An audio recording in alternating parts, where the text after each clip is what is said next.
Cinquième mystère douloureux, la crucifixion et la mort de notre Seigneur Jésus-Christ. Où cela se passe-t-il? Les évangélistes nous parlent d'un lieu appelé Golgotha. Golgotha est un terme en araméen qui signifie crâne. En latin, le mot crâne se dit calvaria, qui a donné en français calvaire. Ce Golgotha était une région de jardins et de tombeaux en dehors de la ville, au nord-ouest de Jérusalem. Peut-être comprenait-elle une petite élévation qui rappelait la forme du crâne, d'où ce nom. De même, il est considéré que ce lieu est le lieu même où Abraham avait voulu immoler son fils. Et également, la tradition rabbinique parle de ce lieu comme étant la sépulture d'Adam, où il y aurait le crâne d'Adam. Nous voyons cela quand nous allons en pèlerinage en Terre Sainte, dans la basilique du Saint-Sépulcre. Juste en dessous du rocher de la croix, il y a une petite chapelle en l'honneur d'Adam. Quand le Christ arrive portant sa croix au lieu dit du Golgotha, accompagné des deux autres malfaiteurs, nous voyons qu'il lui est présenté une boisson. Saint Marc nous parle d'un vin aromatisé de myrrhe. La myrrhe, c'est cette gomme résine aromatique qui avait de réelles vertus médicinales par ses arômes et ses huiles essentielles. Cette gomme résine produite par l'arbre à myrrhe. Autrement dit, c'est un vin, même si le goût est répugnant, c'est un vin qui consistait à anesthésier les condamnés à mort, c'est-à-dire de les apaiser dans les souffrances qu'ils allaient subir par la crucifixion. Donc c'est un geste bienfaisant que de leur proposer ce vin. Saint Marc nous précise que Jésus en goûta, mais ne voulut pas boire. Autrement dit, il n'a pris que l'aspect négatif, à savoir le goût, qui est mortifiant, mais il n'en a pas profité dans son contenu, comme une anesthésie. Sa volonté d'offrir ses souffrances à Dieu le Père pour réparer nos péchés. Cela allait jusque dans ces petits détails qui nous sont rapportés par l'évangéliste. Il y a également une deuxième boisson qui va apparaître lorsque Jésus sera en croix et qu'il dira « j'ai soif ». On lui présentera cette fois-ci du vinaigre, en latin qu'on appelait posca. Ce n'est pas ce qu'on appelle aujourd'hui vinaigre pour la cuisine par exemple, mais un vin aigre mélangé d'eau. C'était une boisson populaire qui était donnée aux travailleurs et aux soldats. C'était fort acide, elle était peu appréciée de ce fait-là, mais elle avait la vertu de fortifier les personnes qui avaient des travaux difficiles à faire. Autrement dit, lorsque les soldats donnent ce vinaigre à Jésus qui dit « j'ai soif », c'est un geste bienveillant, c'est-à-dire ils prennent dans leur propre réserve eux-mêmes ce qu'ils ont pris pour faire ce travail pénible de la mise en croix. Eh bien, ils donnent de leur posca, de leur vinaigre à Jésus pour le fortifier, pour l'aider dans ce combat qu'il mène sur sa croix. Et c'est bien pour ça que ses adversaires disent aux soldats « Attends, ne lui donne pas encore ce vinaigre qui pourrait lui être profitable, mais laisse-le mourir pour voir vraiment si Élie va venir le sauver. » Nous comprenons mieux cette réaction des ennemis du Christ. Mais Jésus va, grâce à cette éponge remplie de ce vinaigre et mis donc sur cette branche d'hysope, va pouvoir boire cette fois-ci ce vinaigre. Et cela nous est précisé dans l'évangile, quand il eut pris le vinaigre, Jésus dit « tout est accompli ». Autrement dit, ça n'a pas prolongé sa crucifixion, mais ça aboutit à sa mort. Mais revenons-en à l'arrivée du Christ au Golgotha. Il est de suite dépouillé de ses vêtements. Plus précisément, ses habits sont partagés en 4 parts par les soldats, et sa tunique, qui a été faite d'une seule pièce de haut en bas, autrement dit un vêtement sans couture, et la tradition rapporte que c'est la Vierge Marie, comme ça se faisait dans le peuple juif, que les mères tissent la tunique pour leurs enfants. Cette tunique était de grand prix, et elle est tirée au sort par les soldats. La sainte tunique du Christ, beaucoup d'entre nous croyons qu'elle a été préservée, et après avoir été conservée à Constantinople, c'est Charlemagne qui l'a reçue en cadeau le jour de son sacre, et qui a été conservée à Argenteuil. Et encore maintenant, on peut vénérer la sainte tunique du Christ à Argenteuil. Nous y voyons, grâce à la science, des taches de sang du groupe sanguin AB, qui correspond au groupe sanguin du linceul de Turin. Et nous y voyons aussi de la terre qui est de Jérusalem, même du pollen de cette région de Jérusalem, qui s'observe en mars-avril, et qui date du 1er siècle. Donc une relique qui paraît tout à fait authentique. Puis le Christ est couché sur la croix, et donc c'est là que va commencer la crucifixion proprement dite. Alors, avant de rentrer dans le détail, précisons que la crucifixion est la peine capitale qui était donc d'usage dans l'Antiquité dans bien des contrées. En effet, grâce à des bas-reliefs qui ont été retrouvés dans les fouilles archéologiques, nous voyons que les peuples assyriens, perses, carthaginois et égyptiens donc utilisaient cette condamnation à mort en y fixant les condamnés sur de simples pieux de palissades ou de fortifications, et ils étaient donc comme pendus à ce poteau jusqu'à ce que mort s'ensuive. Comprenons bien que l'expression être pendu, faire pendre à un bois un condamné, ce n'était pas comme nous on peut l'imaginer, donc avec une corde autour du cou, mais il s'agissait donc de le fixer par cordage à un poteau, donc avec les mains fixées en haut, et puis les jambes repliées, d'où cette difficulté à respirer.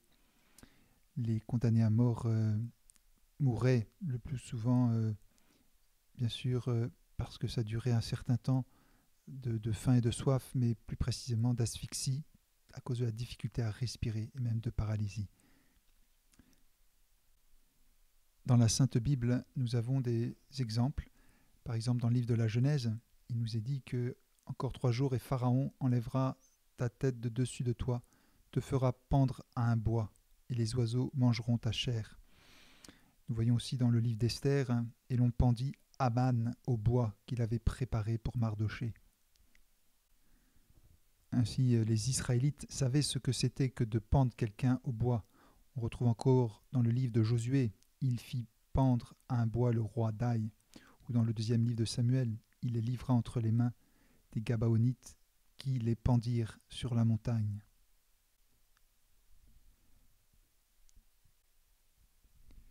Pour les Israélites, ce supplice était le signe d'une malédiction spéciale. On le voit dans le livre du Deutéronome, ou dans le Nouveau Testament, dans l'Épître aux Galates, saint Paul qui dit « Christ nous a rachetés de la malédiction de la loi, étant devenu malédiction pour nous, car il est écrit, en citant l'Ancien Testament, « Maudit est quiconque est pendu au bois ». Sachons que les Grecs et les Romains modifièrent de bonne heure le poteau primitif en le surmontant d'une traverse. En latin, on dit patibulum. C'est d'eux que les Juifs apprirent la crucifixion proprement dite. Nous savons par exemple qu'Alexandre le Grand avait crucifié 2000 Tyriens. Nous avons aussi comme exemple en l'an 7 après Jésus-Christ, un procurateur romain fit crucifier en Palestine 2000 rebelles. 2000. Donc c'était vraiment malheureusement dans le paysage des Juifs que de voir des crucifiés et qui restaient plusieurs jours en croix. Ce fut encore le cas lorsque l'empereur Titus a pris Jérusalem en 70 après Jésus-Christ. Il fit crucifier un grand nombre de Juifs. En effet, les troupes romaines crucifiaient 500 personnes par jour dans les dernières semaines du siège de Jérusalem et s'amusaient à les crucifier dans les positions les plus diverses. Mu par des motifs d'ordre religieux, Constantin, l'empereur qui s'est converti au christianisme, finit par abolir la crucifixion sur tout le territoire de son empire. C'est ainsi que disparut cette condamnation à mort. Intéressons-nous maintenant à l'aspect technique de la crucifixion. Il n'existe malheureusement aucune source écrite de cette époque détaillant les instructions et les techniques de ce supplice qui ont varié selon les époques et les régions. Le plus souvent, le condamné était cloué ou attaché avec des cordages, l'effet de garrot, les bras écartés sur une poutre, donc le patibulum, sur laquelle était attaché le motif de sa condamnation, cette pancarte, Titulus pour Jésus, c'était marqué donc le fameux I Henry, Jésus de Nazareth, roi des Juifs, qui avait été écrit donc en latin, la langue de l'Empire romain, mais aussi en grec, qui était la langue commune de l'Empire, on dirait l'anglais aujourd'hui, et puis bien sûr en hébreu, la langue des Juifs. Le patibulum, donc cette transverse dotée d'une mortaise, était fixée soit au sommet, donc en forme de T, c'est le fameux tau des franciscains, soit en dessous d'un pieu qui était ensuite fiché en terre. Le condamné pouvait être également attaché ou cloué à un simple poteau ou en croix en forme de X. Ce fut le cas par exemple pour l'apôtre saint André, ou à un arbre. On l'appelait alors l'arbre de malheur. Certains crucifiés avaient les mains et les pieds cloués. Ce n'était pas systématique, mais la cruauté pouvait aller jusque-là. Alors, en ce qui concerne le cloutage des mains, ça pouvait se faire de différentes manières, selon des études en anatomie et en paléopathologie. Par exemple, dans le haut de la main, du côté radial du poignet, dans l'espace carpien de Desto, on appelle ça l'espace Desto. C'est ce qu'on observe par exemple sur le linceul de Turin, la blessure du nerf médian accentuée par les mouvements de la main autour du clou provoque la réaction du pouce à l'intérieur. Or, sur l'image du linceul de Turin, on ne voit que 4 doigts à chaque main. Donc c'est assez évident que pour se condamner à mort du linceul de Turin, beaucoup d'entre nous croyons que c'est le Christ, donc a vu ces clous plantés au niveau du poignet. Alors, cependant, les clous peuvent être plantés dans la main. Bien évidemment, une crucifixion faite de cette manière aboutirait à un déchirement des mains. Mais si les bras, ce qui était souvent le cas, sont ligotés par un cordage, eh bien, ça ne tirait pas sur les mains. C'était rajouté à la cruauté que de mettre des clous, mais le corps était bien soutenu par un cordage. Donc c'est tout à fait possible que le Christ avait les mains transpercées, comme cela était prophétisé dans le psaume 21, verset 17, « Il me perce les mains et les pieds ». Alors au niveau des pieds, un seul clou était enfoncé dans le tarse, qu'on appelle l'espace de Méra, qui assurait une bonne tenue mécanique sans hémorragie. Une fois que le condamné était fixé sur la croix, donc ça se faisait au sol, et le plus souvent, donc la croix était érigée, mise à la verticale pour qu'elle tombe dans le trou, tout ceci à l'aide de cordes. Ceci est très bien réalisé dans le film La Passion de Mel Gibson. C'était un moment aussi d'une grande violence, mais ça pouvait se faire aussi autrement. On pouvait hisser les condamnés fixés sur seulement le patibulum à tout un système de fixation verticale déjà mis au préalable. Il y avait plusieurs techniques, plusieurs possibilités. Il y avait également des croix qui étaient hautes, donc dans le but que le condamné à mort soit vu de loin. Donc on mettait en avant la visibilité. Mais il y avait aussi des croix basses. Et pour le Christ, c'était probablement une croix basse. Pourquoi? À cause de deux détails qui sont dans l'Évangile, à savoir qu'on lui a présenté donc une éponge imprégnée d'eau vinaigrée au bout d'un roseau. Donc ça suppose que voilà, que sa bouche était pas très haute.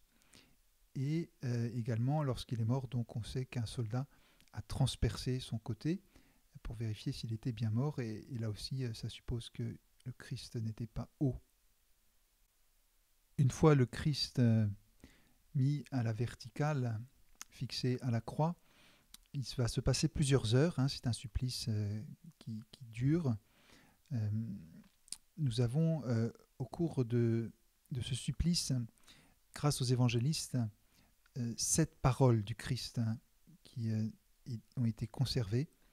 Et ce sont là comme des fruits mûrs qui, attachés à cet arbre de la croix, l'arbre de vie, puisque c'est par la mort en croix que Jésus nous donne la vie éternelle.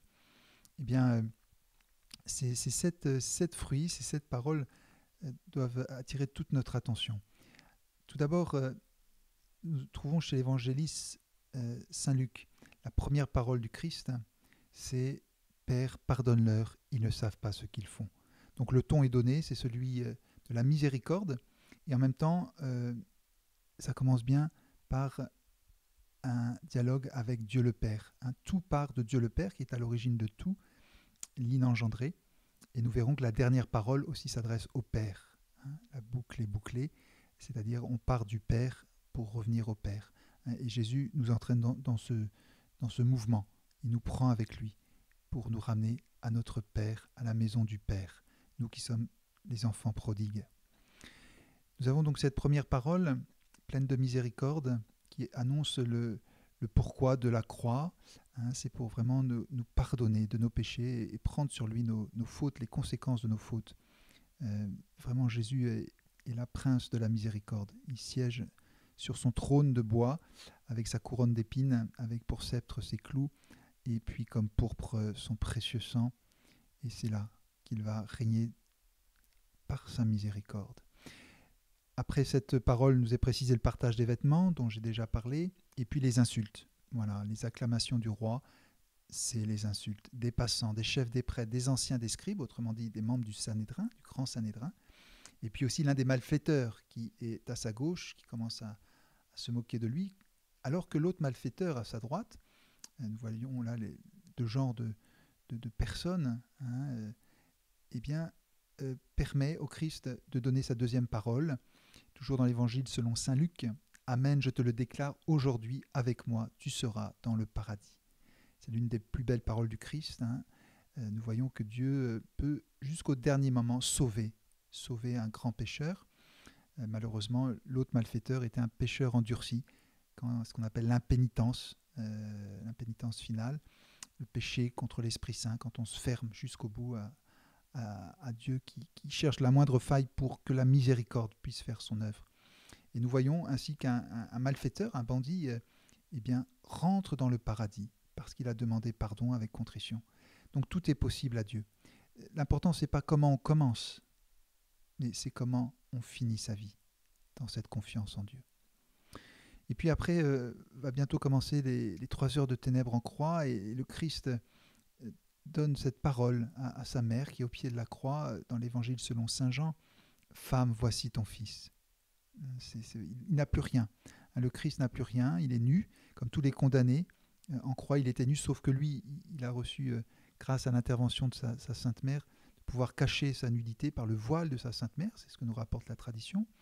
Il n'avait plus rien, il n'avait que sa mère, et il la donne. Il nous a tout donné, c'est l'amour pur. Il nous la donne comme maman, d'abord à Saint Jean, à l'apôtre, au prêtre, mais à toute l'Église, au genre humain. C'est notre mère, qui est là au pied de la croix dans les douleurs de l'enfantement.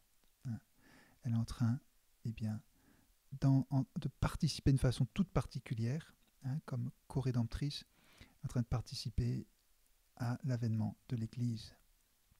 Et puis, le Christ dit à Saint Jean, voici ta mère. Hein, c'est notre maman. Nous avons après, donc alors qu'il y a ces ténèbres, hein, n'oublions pas qu'il y a eu 3 heures de ténèbres, comme cela nous est dit dans l'Évangile. Donc c'est l'obscurité, c'était la panique à Jérusalem. Mais qu'est-ce qui se passe? Et c'est là qu'on voit bien qu'on touche pas seulement à un être humain quelconque.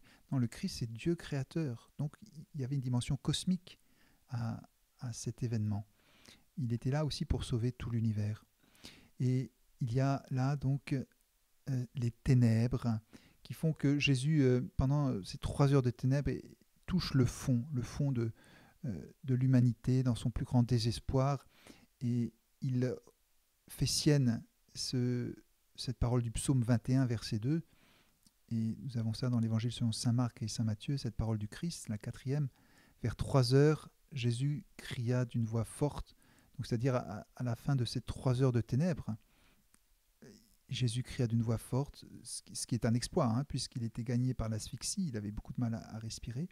Il crie Élie, Élie, en araméen c'est Élie, en hébreu c'est Eloi, Élie laba sabachthani. Autrement dit, mon Dieu, pourquoi m'as-tu abandonné? Combien de personnes en grande détresse peuvent se retrouver dans ce cri de détresse? Le Christ est allé jusque-là, en son humanité. Ainsi, donc peu après 3 heures, il y a comme cette clarté qui revient sur Jérusalem, le soleil qui de nouveau chauffe, et nous avons cette 5e parole du Christ dans l'évangile selon saint Jean, j'ai soif. Alors bien sûr, il exprimait là d'abord une soif corporelle, mais une soif spirituelle, c'est-à-dire j'ai soif, et il le dit à tout le monde, à vous, à moi, à tout le monde, j'ai soif de ton amour. S'il te plaît, ouvre ton cœur, que je puisse le purifier, que je puisse m'unir à toi dans l'amour. Hein, donc il a vraiment soif de sauver les âmes. Mais donc les soldats qui étaient au pied de la croix comprennent au premier degré. Et donc c'est là qu'ils lui donnent donc du vinaigre, hein, au bout de leur lance, vinaigre contenu dans cette éponge. Il en prie. Hein, c'est la 6e parole, toujours chez saint Jean. Quand il eut pris le vinaigre, Jésus dit « Tout est accompli. Tout est accompli. » Donc nous arrivons vraiment à la fin de la crucifixion. Cette 7e parole, chez saint Luc, Jésus poussa un grand cri, donc toujours malgré l'asphyxie. Donc les soldats étaient très impressionnés par cette force physique. « Père, entre tes mains, je remets mon esprit. » C'est là également une parole du psaume 30, verset 6. Et après avoir dit cela, il expira. Donc c'est vraiment la dernière parole du Christ sur terre qu'il a donnée avant sa mort. Et comme je le disais tout à l'heure, ça s'adresse à Dieu son Père. Hein. Tout part du Père, tout arrive au Père. La fin, mais aussi l'origine. Soyons conscients que cette crucifixion, et plus généralement c'est la passion du Christ, a accompli un certain nombre de prophéties donc, qui étaient contenues dans la Sainte Écriture et que les scribes de l'époque connaissaient par cœur. Et c'est impressionnant de se dire combien l'intelligentsia des Juifs, les théologiens, les chefs des prêtres, les grands prêtres n'ont pas su réaliser qui était en train de s'accomplir sous leurs yeux les prophéties qu'eux-mêmes, ils ne cessaient de méditer et d'enseigner. Par exemple, chez le prophète Zacharie, au chapitre 9e, il était annoncé que le Messie ferait son entrée à Jérusalem sur une ânesse. Et puis, nous avons une autre prophétie, toujours chez Zacharie, soit un prophète qui a vécu plus de 500 ans avant le Christ, et qui avait dit « Ils m'ont taxé à 30 pièces d'argent, et le Seigneur me dit « Jette-le au potier, ce prix élevé auquel ils m'ont taxé. » Et nous savons que Judas a trahi Jésus pour 30 pièces d'argent, qui était le prix d'un esclave à l'époque. Et cet argent, une fois que Judas leur a rendu, eh bien, les chefs des prêtres l'ont utilisé pour acheter le champ du potier, pour en faire le lieu de sépulture des étrangers. Donc la prophétie se réalisait. Une autre prophétie dans le psaume 40, verset 10, qu'il serait trahi par un commensal, autrement dit par une personne qui mange habituellement à sa même table. Nous savons que lors de la scène, Jésus est à table avec les autres apôtres. Et c'est là que Satan entre en lui et qui va partir pour trahir le maître. Une autre prophétie, toujours chez le prophète Zacharie, il était précisé que dans sa passion, ses disciples l'abandonneraient. Tous l'ont abandonné, sauf Saint Jean. Le psaume 21, impressionnant ce psaume, on voit dans les détails qu'il allait être frappé, conspué chez le prophète Isaïe, chapitre 50 et suivant. On avait annoncé la flagellation, par exemple au psaume 128, verset 3. Sur mon dos des laboureurs ont labouré, ils ont creusé leur sillon, abreuvé de fiel et de vinaigre. Le psaume 68, verset 22. Dans ma soif, ils m'abreuvent de vinaigre. Vous voyez tous ces détails que l'on retrouve dans la passion du Christ. Psaume 21, verset 19. Ils partagent entre eux mes habits et tirent au sort mon vêtement. C'est ce qui s'est passé. Le psaume 21 encore. Ils me percent les mains et les pieds. Il était précisé aussi qu'en Isaïe 53, qu'il mourrait au milieu de criminels. Et on sait aussi, toujours chez Isaïe 53, comme un agneau, il sera conduit à l'abattoir. Et en effet, Jésus n'a marqué aucune résistance. Lui qui était pur comme un agneau, juste, l'innocent. Le psaume 30, verset 6, Père, entre tes mains, je remets mon esprit, la dernière parole du Christ, qui était déjà annoncée 1000 ans avant. Les psaumes datent d'à peu près 1000 ans avant le Christ. Isaïe, c'est plus de 700 ans avant le Christ. Donc vous voyez, c'est des siècles avant, voire un millénaire avant, que tout ceci se passe, tous ces détails se réalisent, au cours de la crucifixion notamment. Isaïe 53, verset 5, c'est à cause de nos révoltes qu'il a été transpercé. Et nous savons que Jésus a été transpercé donc par la lance du soldat romain. Et en Isaïe, son tombeau avec les riches. Et en effet, c'est un tombeau de riche qu'il a eu, puisque c'est Joseph d'Arimathie qui lui a donné son propre tombeau, qui était un homme riche et influent. Et on avait même précisé que son corps ne serait pas livré à la corruption. Psaume 15, verset 10, tu ne peux m'abandonner à la mort ni laisser ton ami voir la corruption. Mais quel était l'enjeu de cette passion, de cette crucifixion ? Eh bien, la réponse se trouve dans un mot, rédemption, qui est un mot technique, on pourrait dire, car on ne comprend pas forcément de prime abord. Le mot rédemption vient du latin redemptio, qui signifie rachat. Rachat.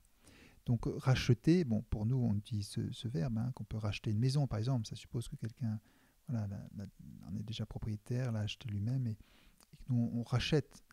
Mais à l'époque, le mot rachat, donc notamment dans l'Antiquité, était souvent lié non pas à des objets, à des choses, même si c'était utilisé aussi dans ce sens-là, mais vis-à-vis de personnes humaines, et notamment les captifs. Il y avait beaucoup de prise d'otages. Eh bien, quand quelqu'un était captif, on devait payer une rançon. Donc on rachetait les captifs. Ou des esclaves. L'esclavage était très répandu à l'époque. Eh bien, on pouvait racheter un esclave, voilà, en payant. Il fallait payer. À chaque fois, il y avait la question de l'argent. Il fallait payer. Donc, on utilise ce terme de rachat pour la passion du Christ. Le Christ nous a racheté, vous et moi, tout le genre humain. Il a racheté le genre humain par sa passion. Alors, comprenons bien. Bien sûr, il n'a pas utilisé de l'argent. On pourrait dire qu'il a payé en liquide, il a versé son sang. Et pour les Juifs, le sang, c'est très clair, c'est la vie. Donc il nous a rachetés en offrant sa vie. Et en effet, il est allé jusqu'à mourir sur le bois de la croix. Et il nous avait précisé avant qu'il n'y a pas de plus grand amour que de donner sa vie pour ceux qu'on aime. Donc on a beaucoup de prix à ses yeux, puisque pour nous racheter, il est allé jusque-là. Alors, il nous a rachetés de quel esclavage alors ? De quelle servitude ? Eh bien, l'homme, en effet, par le péché, donc depuis Adam et Ève, avait contracté une double servitude. La première, c'est celle du péché. Car, nous dit Saint Jean, celui qui commet le péché est esclave du péché. Et nous dit Saint Pierre, on est esclave de ce qui nous domine. Ainsi, puisque le diable avait vaincu l'homme en l'induisant à pécher, l'homme était soumis à la servitude du diable. Et la deuxième servitude, c'est laquelle? C'est celle de la peine. En effet, quand on pêche, il y a les conséquences du péché. Donc il faut réparer ces péchés. D'où la peine.